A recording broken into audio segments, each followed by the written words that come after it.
চৰকাৰী সুবিধা আছে আপোনালোকে সেই চৰকাৰী সুবিধাবিলাকৰ পৰা যাতে বঞ্চিত হ'বলগীয়া নহয়।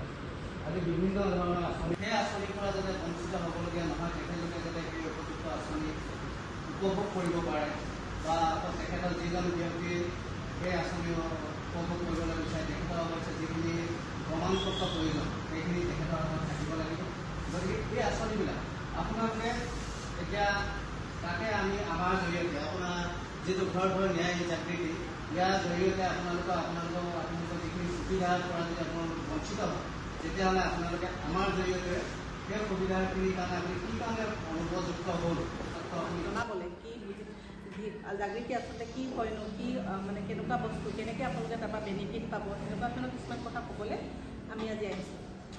এতিয়া চাওক, নামটো কিমান ধুনীয়া, জাগৃতি। জাগৃতি মানে কি? জাগৰণ, সজাগতা, হয়নে নহয়?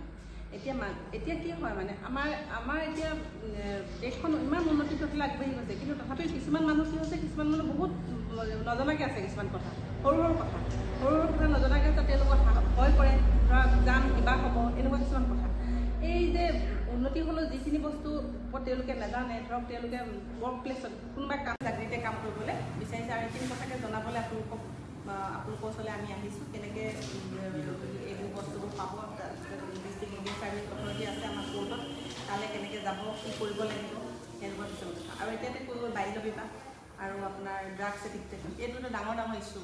বাল্য বিবাহটো বস্তুটো এনেকুৱা হৈছে, তাৰ কাৰণে মানে ঘৰখনেই মেইন হয়নে নহয়? এতিয়া ছোৱালীজনী, চবৰে ছোৱালী বা যাৰ ছোৱালী আছে, তেনেহ'লে ছোৱালীজনী কি ইমান সৰুতে বিয়া হ'ল বুলিয়ে বা 18 বছৰ তলতে বিয়া দিয়াটোতো শুদ্ধ কথা নহয়, হয়নে নহয়? আৰু এতিয়া কি হয়, এনেকুৱাটো নহয় ন, দুৱাই নিলেও নিয়া, গমে নিলেও নিয়া, তেনেকুৱা টাইপটো কথা নহয় যে দিলোঁ